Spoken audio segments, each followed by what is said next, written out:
Alright, magandang buhay po mga ka-fishpan. Good morning po. Ito po yung sinet up natin na dalawang panel na 505 watts ang isa. At ito po yung pinili natin na 1300 watts. Ganyan po siya kalakas. Yan po yung ating pinapatubigan.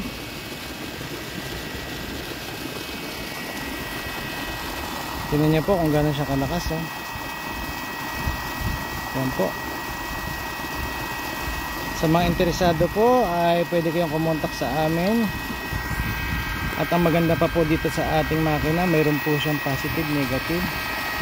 Pwede pa pong ilakas at pabilisin at pabagalin yung makina kung ano yung lakas na nakukuha ng kuryente niya.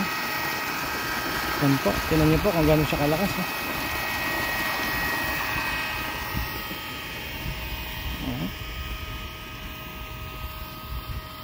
Pansamantala ay nakapatong pa sa flooring kasi wala pa po yung kanyang bracket.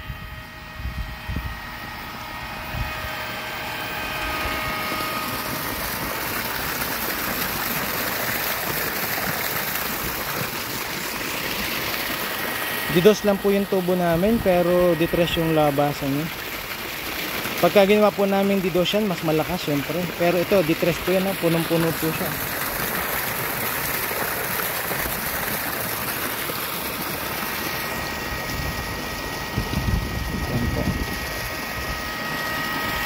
Ditres po ito pero pinalitan namin ng didos. Pwede siyang hinaan. Tingnan, lalong lumakas yung makina niya.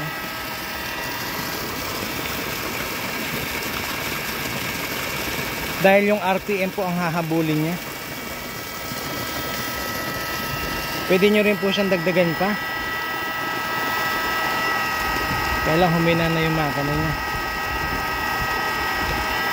Tingnan niyo po, mas bumilis yung RPM. Mas lalo po siyang lumakas. Ayan po siya. 1300 watts yung ating makina na ditres ang labasan ng tubig tsaka yung suction niya. Pero i-convert natin sa didos para mag-match dito sa ating didos na tubo. Pero yung labasan po niya, ayan po, ditres.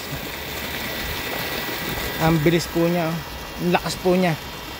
Sa presyo po ay mag-PM po kayo sa amin para malaman niyo kung magkano na gastos.